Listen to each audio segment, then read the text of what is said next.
The Galactic Council chambers on Nexus Prime buzzed with the usual mix of translated chatter and diplomatic posturing. Ambassador Zethkar of the Hegemony straightened his crystalline carapace as he reviewed the attendance roster for the 847th Galactic Summit.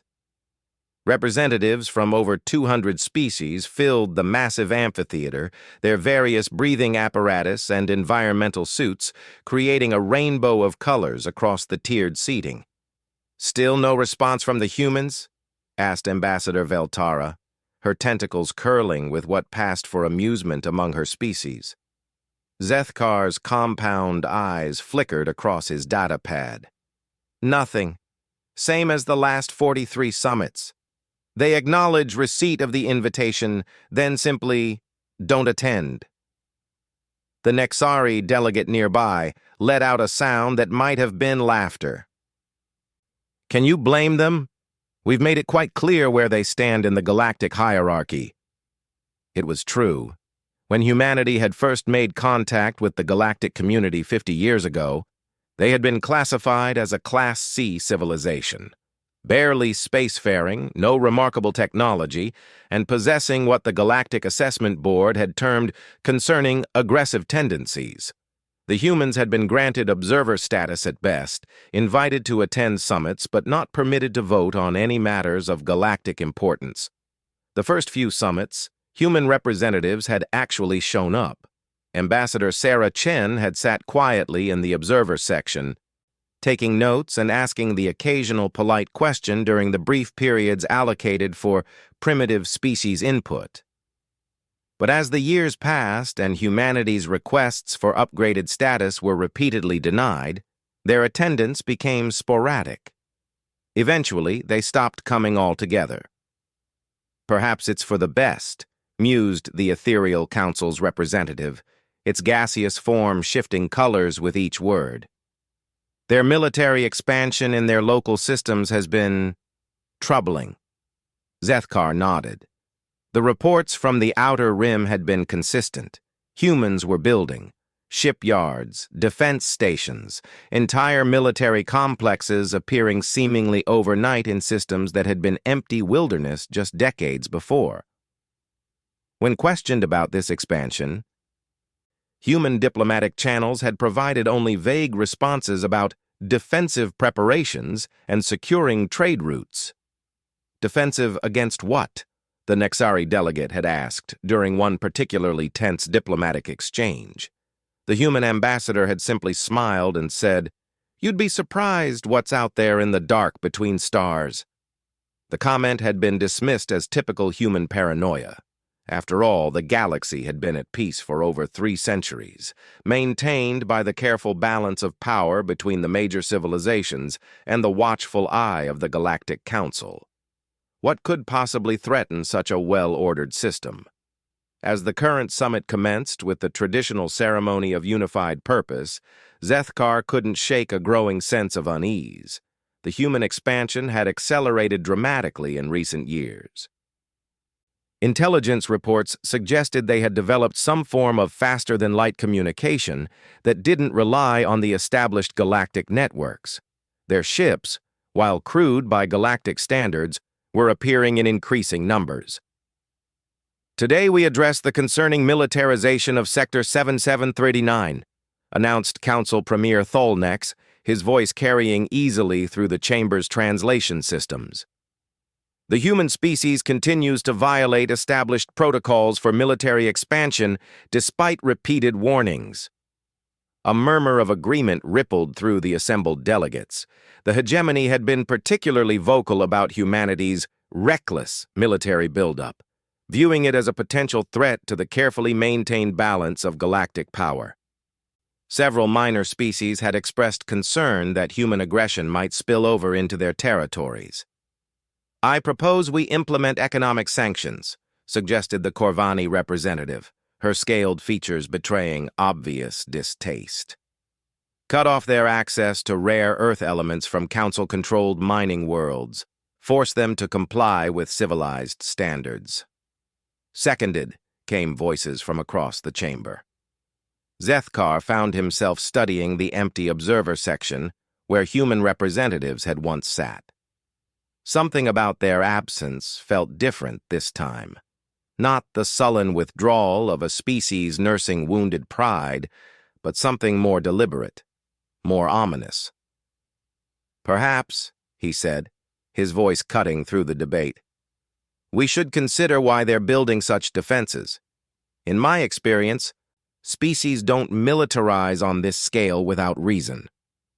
The ethereal representative's form pulsed with what might have been skepticism. "Are you suggesting we take human paranoia seriously? They see threats where none exist. It's a documented psychological trait of their species." "Is it?" Zethkar challenged. "Or is it possible they know something we don't?" The question hung in the chamber air like an unwelcome scent.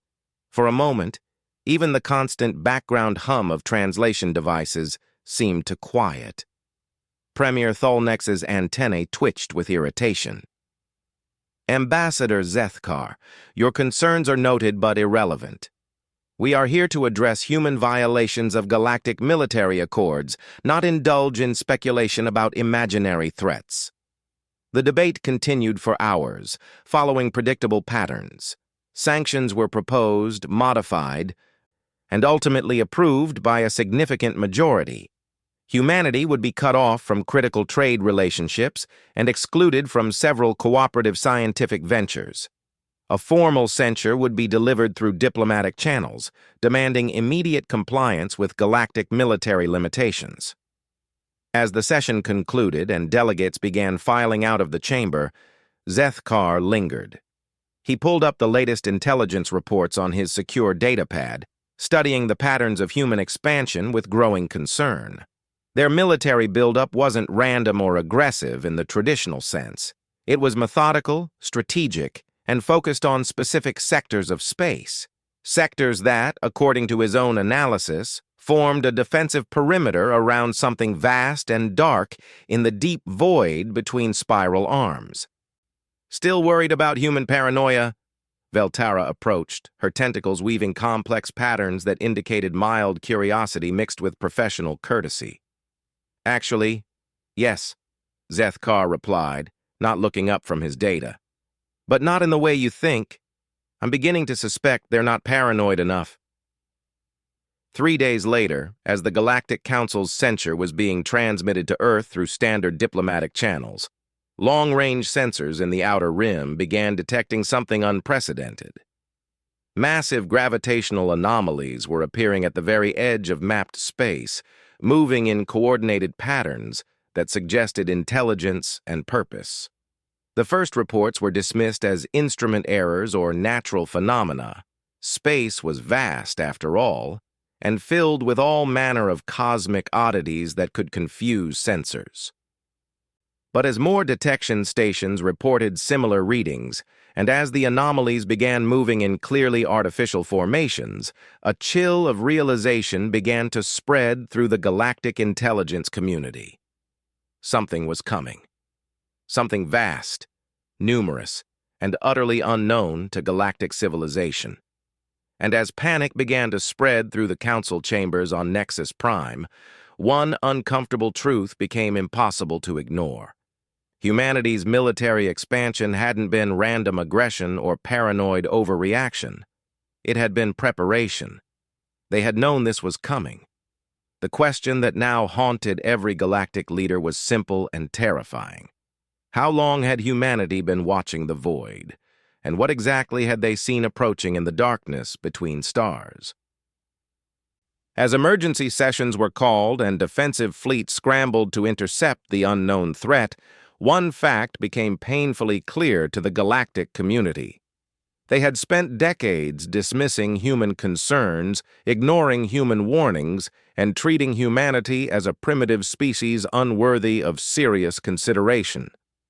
Now, as the first detailed scans of the approaching entities began filtering through galactic networks, showing massive structures that dwarfed anything in known space, the Council faced the possibility that humanity might be the only species that had taken the real threats of the galaxy seriously.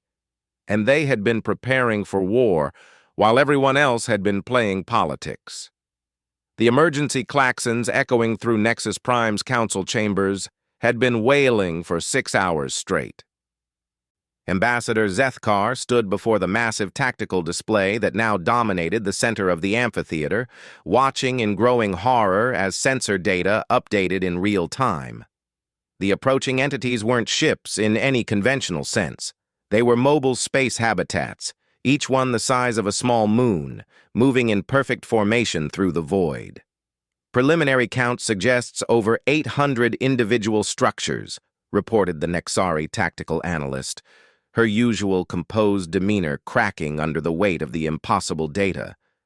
Mass readings indicate they're composed of materials we don't recognize. Energy signatures are, well, they're unlike anything in our databases. Premier Thalnex's antennae had been quivering for hours, a sign of extreme stress in his species. How long until they reach the outer colonial worlds? At current velocity, approximately 72 standard hours, came the grim response. A chorus of panicked voices erupted from the assembled delegates. Some demanded immediate military mobilization, others called for diplomatic contact attempts, and more than a few suggested immediate evacuation of Rim worlds. Through it all, Zethkar noticed one conspicuous absence in the chaos. "Has anyone attempted to contact Earth?" he asked, his voice carrying enough authority to cut through the arguing. The chamber fell silent. Premier Thalnex's compound eyes fixed on Zethkar with what might have been anger or embarrassment. "The humans are currently under economic sanctions for their violations of galactic military accords. Diplomatic channels are limited." Limited? Zethkar's carapace darkened with incredulity. "We're facing the greatest threat in galactic history, and we're worried about trade sanctions?" "The humans have consistently refused to cooperate with galactic authority," the Corvani representative interjected, her scaled features tight with old resentments. "Why should we expect them to help now?" Before Zethkar could respond, a junior aide rushed into the chamber, clutching a priority communication device. "Premier, urgent transmission from the Human Colonial Administration. They're requesting immediate council attendance via emergency protocols." A murmur of surprise rippled through the chamber. Humanity hadn't initiated contact with the council in over a decade, and they had never used emergency diplomatic channels. "Put them through," Thalnex ordered, though his tone suggested he viewed this as an unwelcome complication to an already impossible situation. The main display shimmered and resolved into the image of a middle-aged human woman in a crisp military uniform. Her insignia marked her as Admiral Sarah Chen, the same diplomat who had once sat quietly in the observer section decades ago. But there was nothing quiet about her presence now. "Honored Council," she began, her voice carrying a professional courtesy that somehow managed to convey both respect and barely controlled impatience. "I am Admiral Chen, speaking on behalf of the United Earth Colonial Defense Force. We understand you're currently experiencing some concerns about visitors from the deep void." The casual way she referenced the approaching threat sent a chill through the chamber. She spoke as if humanity not only knew about the entities, but had been expecting them. "Admiral," Premier Thalnex began carefully, "are you suggesting that humanity has prior knowledge of these visitors?" Chen's smile was thin and entirely without humor. "Premier, with respect, we've been trying to warn the Council about the Harbingers for 23 years. Every formal communication, every diplomatic note, every attempt at intelligence sharing has been dismissed as human paranoia or primitive species anxiety. At this point, asking if we have prior knowledge seems somewhat academic." "Harbingers?" Zethkar stepped forward, his analytical mind seizing on the term. "You have a name for them?" "We have considerably more than a name, Ambassador," Chen replied, and something in her tone made it clear she recognized him, despite the years that had passed. We have tactical assessments, behavioral profiles, and most importantly, we have a plan to deal with them." The chamber erupted again, but this time the chaos was different. Instead of panic, there was a desperate hope mixed with skepticism and no small amount of wounded pride. "You claim to have a plan?" the ethereal representative asked, its gaseous form pulsing rapidly with what might have been excitement or disbelief. "I don't claim anything," Chen said sharply. "I'm stating a fact. The question is whether the Council is ready to listen, or if you'd prefer to handle this crisis with the same diplomatic wisdom you've shown over the past 50 years. The insult was delivered with such professional politeness that it took a moment for the full impact to register. When it did, several delegates began speaking at once, their voices rising in indignation. But Zethkar noticed that Premier Tholnex remained silent, his compound eyes fixed on the human admiral with something approaching desperation. "Admiral," the Premier said finally, cutting through the protests of his fellow councilors, "what exactly are you proposing?" Chen's expression softened slightly, as if recognizing that pride was finally giving way to pragmatism. "Premier, the Harbingers are a nomadic civilization that strip mines entire galactic regions for resources before moving on to the next feeding ground. They've done this for millions of years across dozens of galaxies. They're not interested in communication, negotiation, or coexistence. They consume everything useful and move on." She paused, letting the implications sink in before continuing. 47 years ago, our deep space monitoring stations detected gravitational anomalies at the galactic edge that matched theoretical models for their approach patterns. We've been preparing for their arrival ever since. "Preparing how?" Veltara asked, her tentacles curled tight with tension.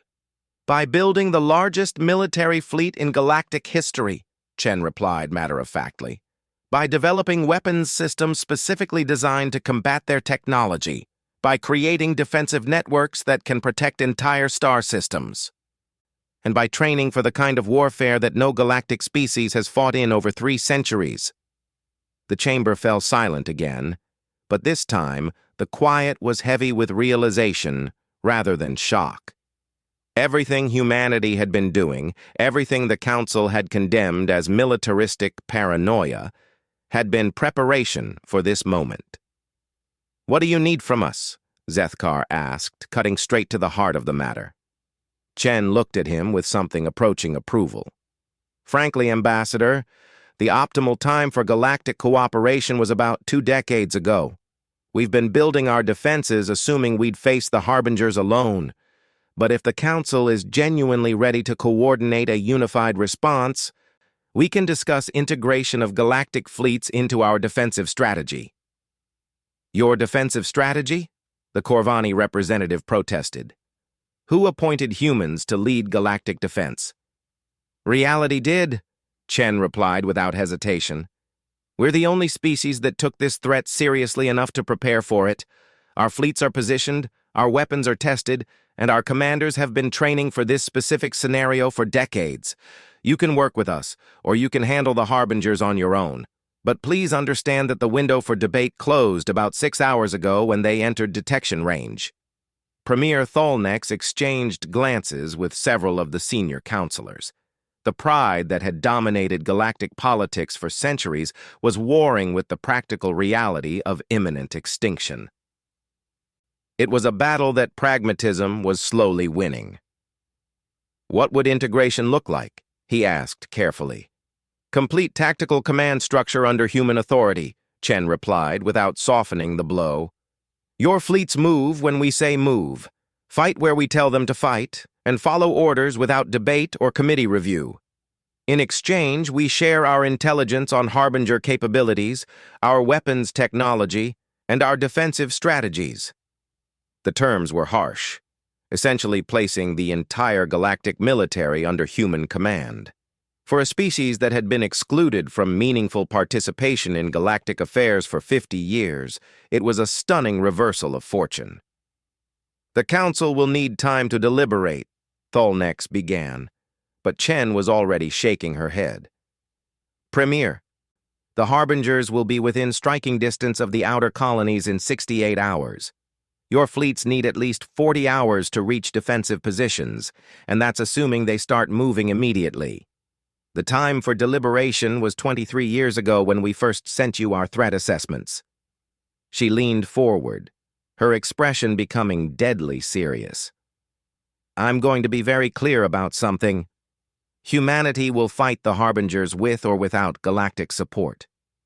We've been preparing for this fight for decades, and we're ready for it. But if you want to save your worlds, your people, and your civilization, you need to make a decision right now. The Admiral paused, letting her words sink in before delivering the final blow to galactic pride. Because in about 66 hours, you're going to see just how paranoid and primitive the human species really is. The transmission ended, leaving the chamber in stunned silence. For the first time in galactic history, a Class C civilization had just dictated terms to the entire Galactic Council, and the most terrifying part was that they might be the galaxy's only hope for survival. The vote had taken 18 minutes.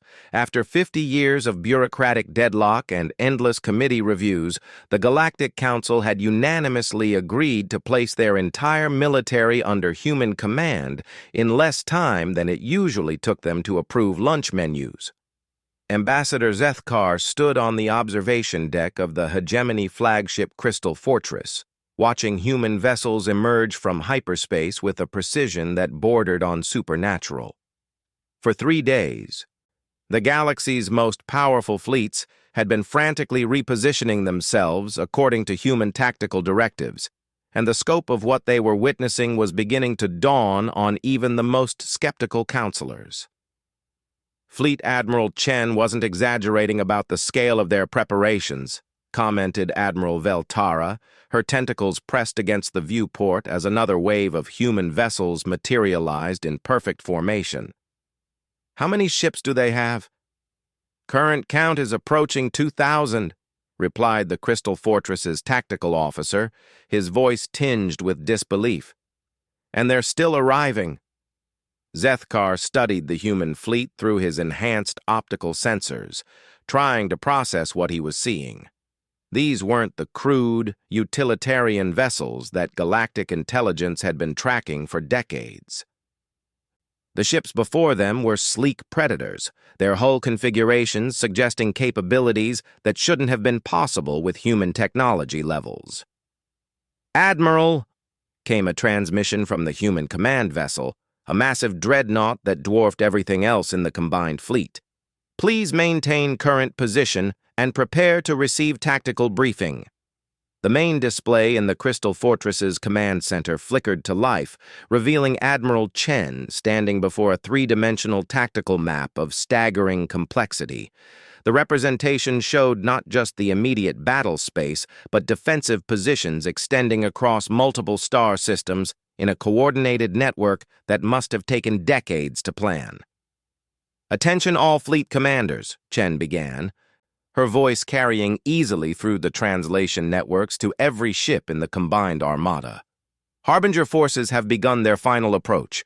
Long-range sensors confirm 847 major vessels, with an estimated support structure of over 3,000 smaller units. Total hostile force approaches 5 million individual entities." The numbers sent a chill through the galactic commanders.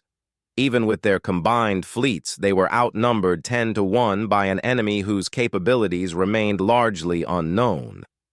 "However," Chen continued, and there was something in her tone that suggested confidence rather than desperation, "we have several advantages that our enemy doesn't expect. First, they're approaching through a corridor we've been monitoring and preparing for 23 years. Every asteroid, every gravitational anomaly, every possible approach vector has been mapped and prepared." The tactical display zoomed in to show the outer system where first contact would occur. What had appeared to be empty space was revealed to be layered with defensive positions, concealed weapons platforms, and what looked like massive mines or sensors distributed across millions of cubic kilometers. "Second," Chen continued, Harbinger tactics rely on overwhelming individual targets in sequence. They've never faced coordinated resistance from multiple species with integrated technology. They're expecting to fight primitives with chemical rockets and nuclear weapons. A dry chuckle rippled through the human command crew, and Zethkar realized that humanity had been deliberately allowing the galaxy to underestimate their technological development for decades. Third, and most importantly, they've never encountered humans before. The display shifted to show detailed analyses of Harbinger vessels, their construction methods, their energy signatures, and what appeared to be comprehensive intelligence on their tactical doctrines. The depth of information was staggering. "How do they know so much about an enemy they've never fought?" Veltara whispered. As if hearing her question, Chen provided the answer. For the past 15 years, human deep space reconnaissance units have been conducting surveillance operations in the void between galaxies. We've observed Harbinger feeding operations in 3 separate galactic clusters. We know how they fight, how they think, and most importantly, how they die. The transmission paused as new contacts appeared on the tactical display. The Harbingers had arrived. What emerged from hyperspace defied every assumption about ship design that galactic civilization had ever made. The Harbinger vessels were organic-looking structures that seemed to grow rather than be built, covered in what looked like metallic skin that pulsed with internal energy. They moved with an undulating motion that was both beautiful and deeply unsettling. "All ships," Chen's voice cut through the awed silence, "implement Defense Pattern Alpha. Remember your assignments and trust your training. Do not deviate from planned positions, under any circumstances." The human fleet began moving with clockwork precision, each vessel sliding into predetermined positions in a complex, 3-dimensional formation. The galactic ships followed their assigned coordinates, finding themselves integrated into a defensive matrix that was clearly the product of decades of careful planning. "Harbinger fleet is deploying in standard consumption formation," reported the human tactical officer. "They're treating us as a standard civilization cluster. No indication they're aware of our actual capabilities." Zethkar watched in fascination as the enemy fleet spread out in what was clearly a practiced pattern designed to surround and systematically strip mine everything in the system.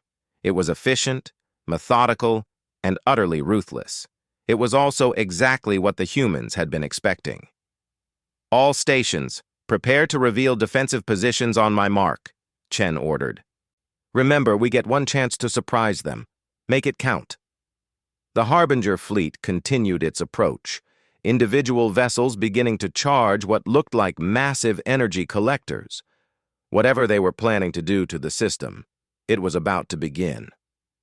"Mark," Chen said quietly. Space erupted in fire. What had appeared to be empty vacuums suddenly revealed itself to be filled with concealed weapons platforms, each one unleashing devastating barrages of energy that no galactic species had ever seen before. The asteroids in the outer system revealed themselves to be massive fortresses, their surfaces opening like flowers to release swarms of smaller vessels. But the real shock came from the human fleet itself. The sleek vessels that had been dismissed as crude human engineering suddenly displayed capabilities that redefined what was possible. Energy weapons that could punch through Harbinger armor like paper, defensive shields that shrugged off counterattacks that should have vaporized entire ships, and movement patterns that suggested inertial dampening technology centuries beyond anything the galaxy had achieved. "Impossible," whispered the Corvani fleet commander over the communication network. "Those energy outputs. Humans shouldn't be capable of generating that much power." "Humans have been lying about their technological capabilities for 50 years, Zethkar realized aloud. While we were treating them as primitives, they were developing weapons that make our best systems look like toys. The battle was unlike anything in recorded galactic history. The Harbingers, clearly stunned by the intensity and coordination of the resistance, began attempting to adapt their tactics. But every move they made was anticipated, countered by defenses that had been specifically designed to exploit their weaknesses. "Harbinger command structure is fragmenting," reported the human tactical officer. "They're attempting to retreat to hyperspace." "Negative," Chen replied coldly.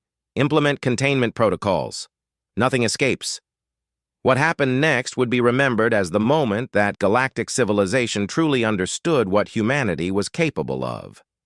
The human fleet deployed what could only be described as a hyperspace interdiction field, trapping the surviving Harbinger vessels in normal space where the carefully prepared defenses could finish them systematically. It wasn't just a military victory. It was a demonstration of technological supremacy so complete that it recontextualized 50 years of galactic politics in a single afternoon. When the last Harbinger vessel was reduced to expanding vapor, Admiral Chen's voice came through the communication network one final time. "All galactic fleets, you are cleared to return to your home systems. Threat has been eliminated."